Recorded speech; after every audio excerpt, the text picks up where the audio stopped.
Iman TV. Asyhadu an la ilaha illallah wahdahu la syarika lah, asyhadu anna Muhammadan abduhu wa rasuluh. Allahumma salli wa sallim wa barik ala nabiyyina Muhammad wa ala alihi wa ashabihi wa man sara ala nahjihi ila yaumiddin, amma ba'd. Ikhwani wa akhwati fiddin, azani Allah wa iyyakum, para pemirsa Iman TV, para pemirsa Al-Furqan TV dimanapun anda berada, yang semoga senantiasa dirahmati, diberkahi oleh Allah Subhanahu wa Ta'ala. Alhamdulillah, di malam yang berbarokah ini kita kembali bertemu di majelis kita, majelis tafsir Al-Jalalain. Kita masuk pada ayat yang ke-185. Nah, dari surat Al-Baqarah. Rabbuna Jalla wa'ala berfirman, Syahrul Ramadhan alladhi unzila fihi al-Quran hudan linnas wa bayyinatin minal huda wal furqan. Kata beliau Imam Suyuti rahimahullah, tilkal ayyam, hari-hari itu, maksudnya adalah kembali kepada ayat yang sebelumnya, yang Allah Subhanahu wa Ta'ala mengatakan bahwa diwajibkan atas kaum muslimin untuk berpuasa sebagaimana diwajibkan atas orang-orang sebelum mereka, dan itu ayyamam ma'dudat, pada hari-hari yang ma'dudat, hari-hari yang tertentu, hari-hari yang telah ditentukan. Maksudnya cuma sedikit, enggak sepanjang tahun gitu.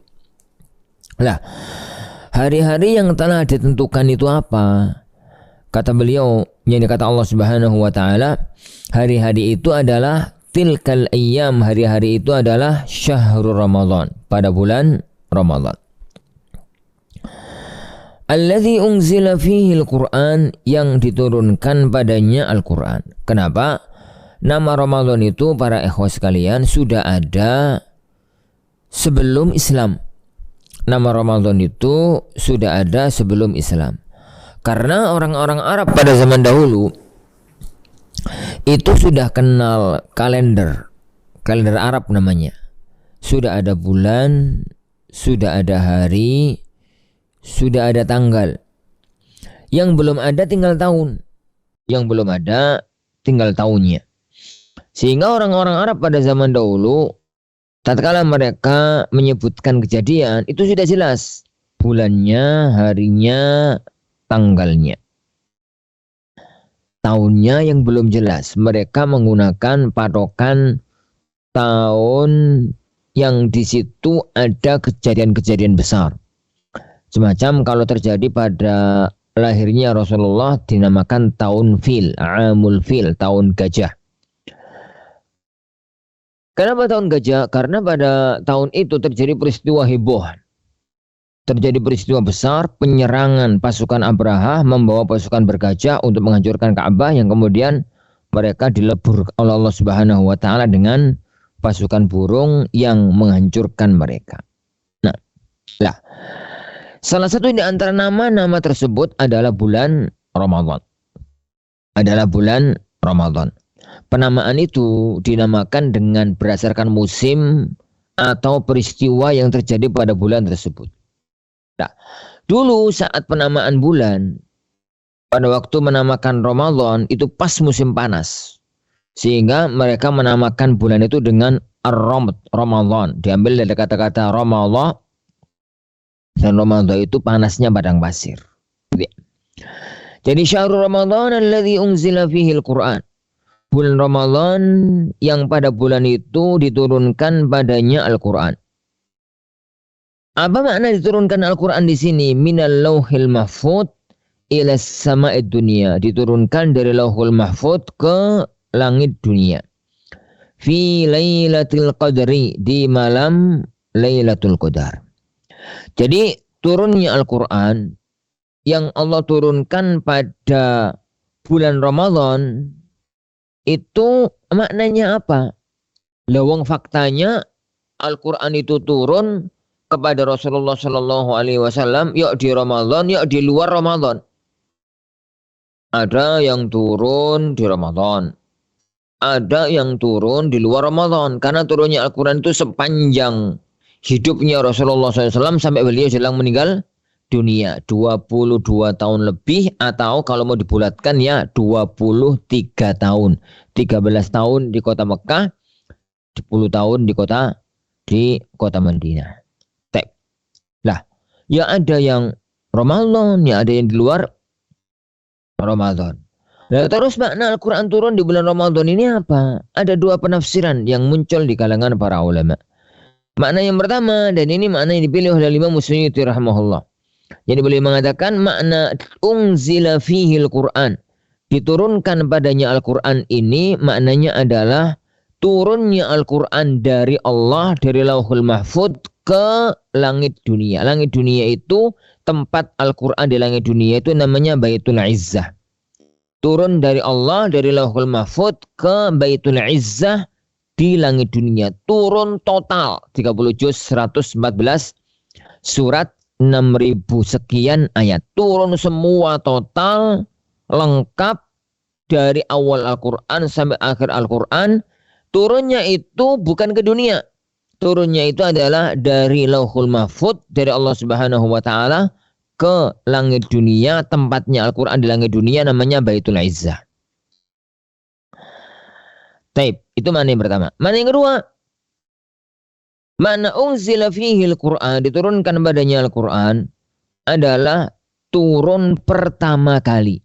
Nah, turun pertama kali.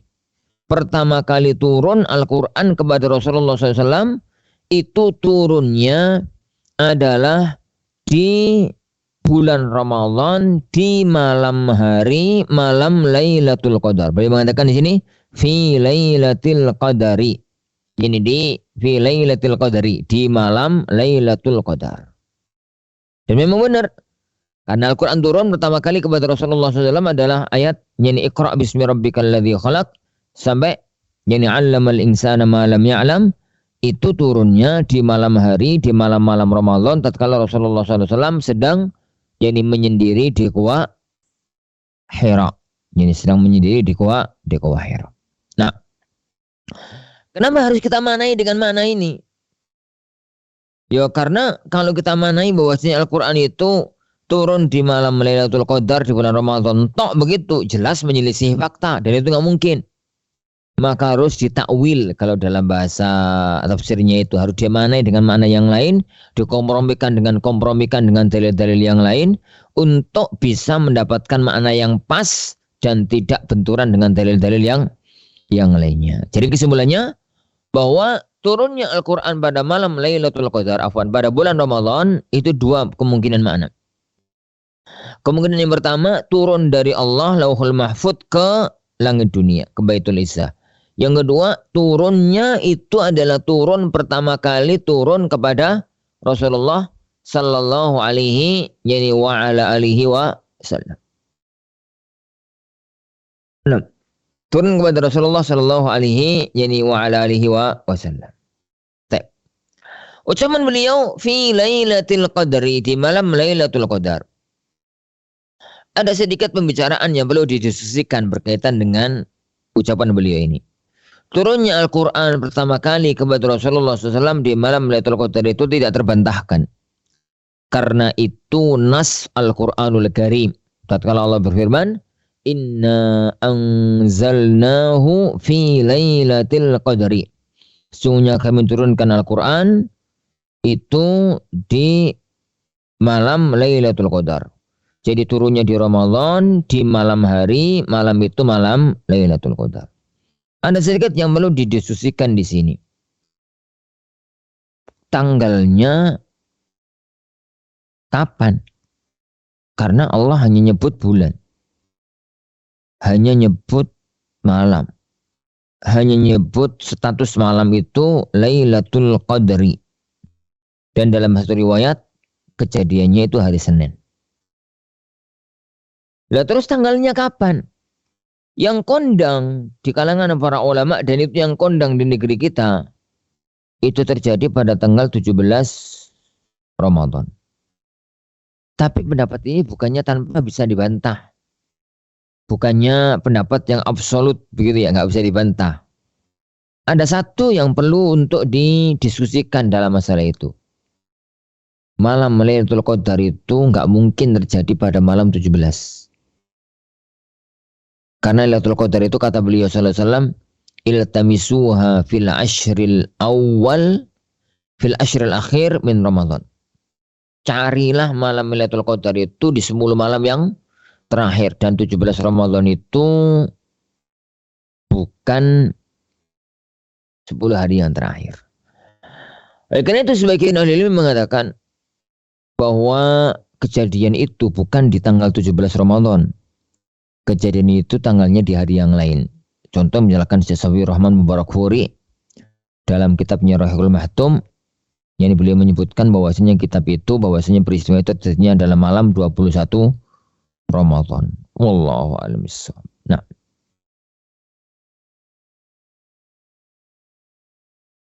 tapi pendapat yang mengatakan 17 itu belum tentu salah, ya enggak salah dia. Bahkan anak katakan itu pendapat yang paling kondang, yang paling masyhur di kalangan para ulama-ulama kita.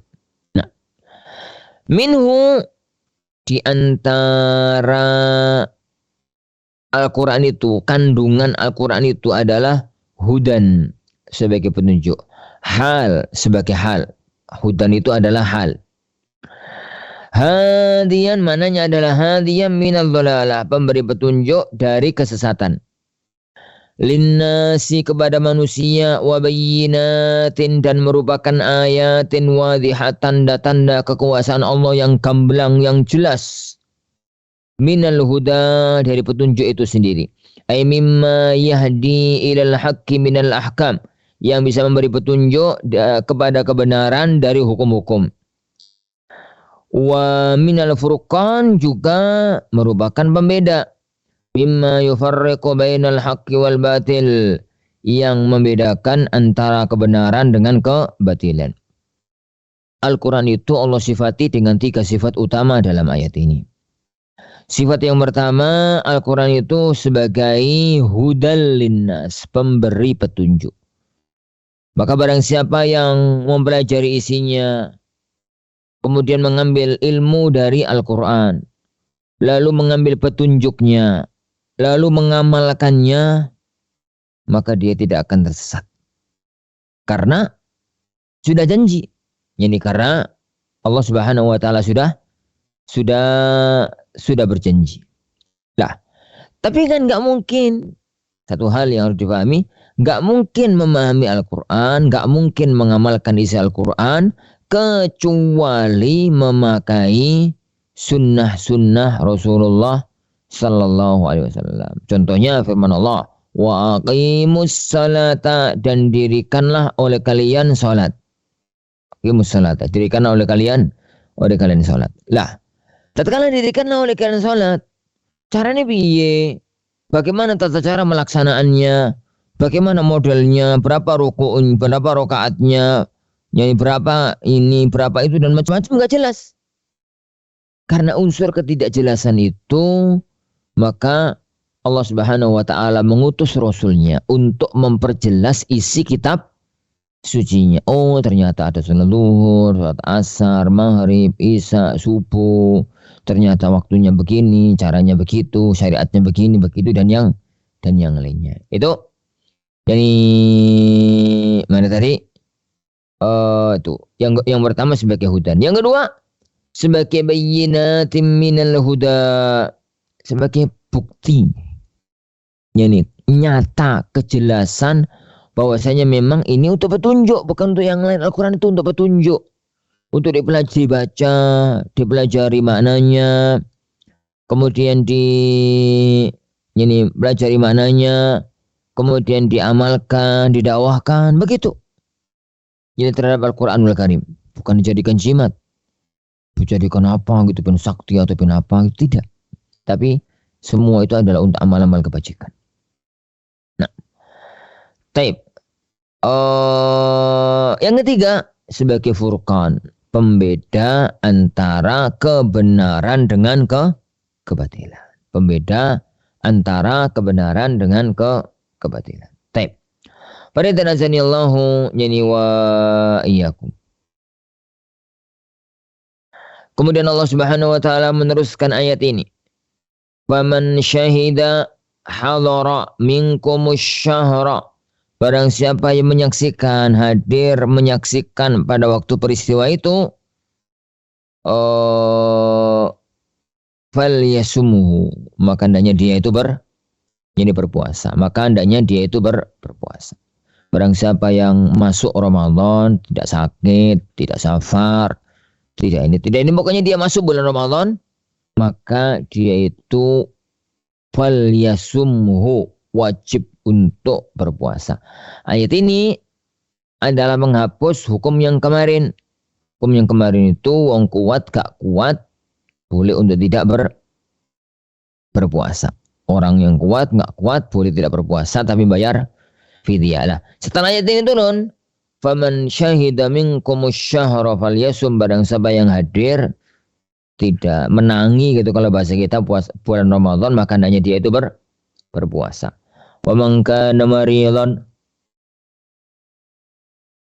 adapun bagi orang yang sakit, au ala safarin, atau safar, fa'iddatum min ayyamin ukhar, maka dia itu boleh menjalankan masa iddah pada hari-hari yang lain.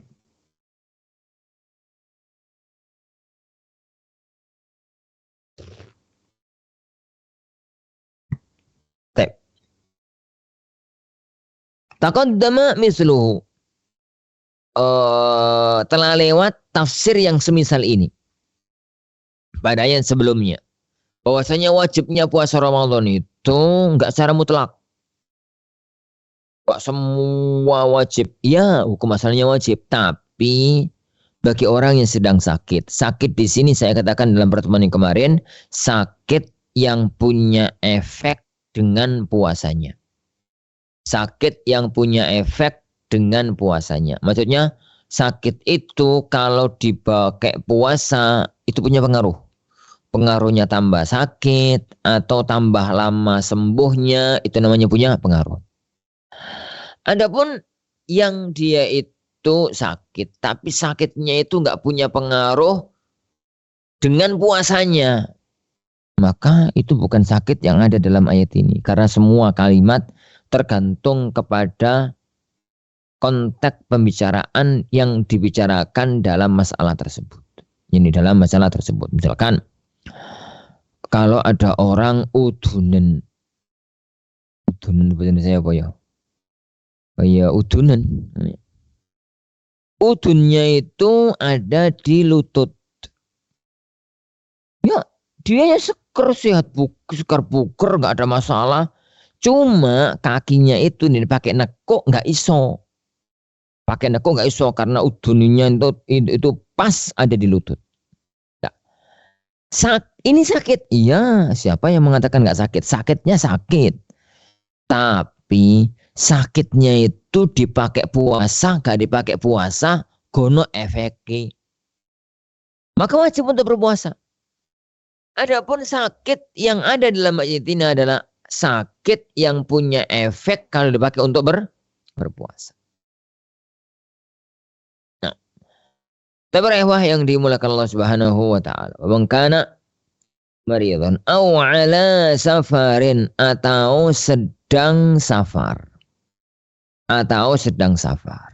Sedang melakukan perjalanan jauh meninggalkan kampung halamannya. Itu sedang safar. Nah, kalau memang orang itu sedang sakit atau sedang safar, gak wajib. Boleh untuk berbuka. Makanya Allah mengatakan, fa'iddatun min ayyamin ukhar. Silakan diganti pada hari yang lainnya. Kata Imam Suyuti rahimahullah, wa qurrira, ayat ini diulang. Li'alla yutawahhamu naskhuhu bita'mimi man syahid. Agar tidak ada seorang pun yang salah faham, dihapusnya ayat yang sebelumnya itu mencakup siapapun yang menyaksikannya. Dan itu enggak. Jadi ayat ini menghapus ayat yang sebelumnya. Tapi bukan berarti semua orang itu harus puasa. Ada beberapa orang itu yang boleh tidak puasa. Semacam sakit, semacam safar, atau udzur-udzur yang lainnya yang kita mengetahui bersama. Nah, Yuridullahu bikumul yusra wa la yuridu bikumul usra. Allah Subhanahu wa taala itu menginginkan kalian itu membuat kemudahan dan jangan menambahi lagi dan jangan kalian itu membuat kesusahan. Walidha, oleh karena itu abahalakumul fitra. Yani Allah Subhanahu wa taala memberikan kalian itu untuk berbuka fil maradi was safar, tatkala sakit, tatkala safar. Likauni dzalika fi ma'na al-illah aidan lil amri bis-shaum. Karena itu juga semakna dengan illah yang diperintahkan untuk berpuasa. Atfun alaih, sebagai ataf pada badannya. Walitukmilu, dan hendaknya kalian itu menyempurnakan bitakhfif wa tasydid. Dibaca walitukmilu atau walitukammilu. Ini dibaca tahfif atau tasydid. Ya. Tab. Al-iddata, hitungan, iddatu shaumi Ramadan, hitungan puasa Ramadan. Puasa Ramadan dengan cara apa? Ya, puasa Ramadan itu kadang-kadang 30 hari, kadang-kadang 29 yani hari, kadang-kadang 30 hari, kadang-kadang 29 hari. Dan itu malu dalam sejarah kehidupan kita atau kehidupan para ulama dalam kalender syar'i. Itu ya bulan itu kata beliau SAW kadang-kadang 30, kadang-kadang jadi 31 ya, kadang-kadang 29, kadang-kadang 30. Wallahu alam bi'aswa. Nah, pada derajani Allah yakum. Jadi menghitung Ramadan. Setelah itu walitukabbirullaha, hendaknya kalian itu bertakbir kepada Allah inda ikmaliha, tatkala sudah menyempurnakan puasa Ramadan. Ala ma hadakum.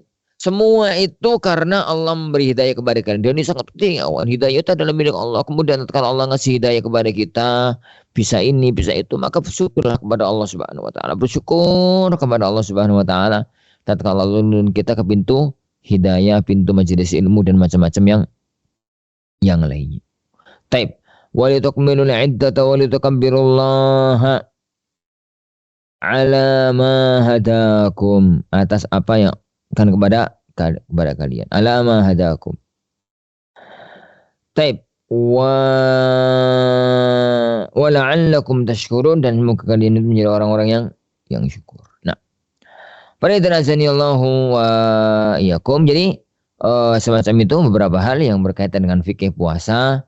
Intinya fikih ini menunjukkan bahwasanya puasa Ramadan sudah menjadi sebuah kewajiban sejak turun firman Allah, "Faman syahida minkum asy-syahra falyasum." Wallahu alam wa sallallahu wa sallama baraka ala nabi Muhammad. Assalamualaikum warahmatullahi wabarakatuh. Dukung channel kami dengan like, subscribe, dan aktifkan notifikasi agar kamu tidak ketinggalan video-video menarik lainnya.